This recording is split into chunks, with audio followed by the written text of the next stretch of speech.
Da bi vaš BMW automobil uvek bio u punoj kondiciji, ažuriran na najnoviju verziju sistema, više nije neophodno da odlazite u servis.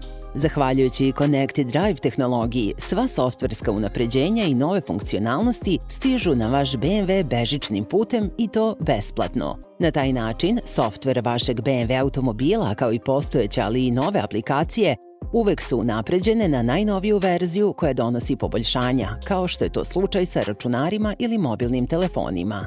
Kada softverska unapređenja postanu dostupna za vaš automobil, dobit ćete obaveštenje, kako na ekranu automobila, tako i na mobilnom telefonu u aplikaciji.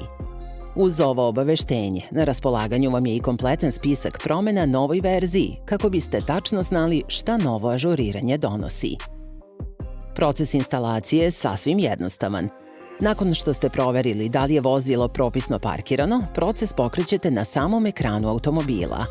Na raspolaganju vam je mogućnost da instalaciju pokrenete putem interfejsa u samom automobilu, preko mobilne aplikacije, ili da se proces ažuriranja obavi u neko drugo vreme po vašem izboru.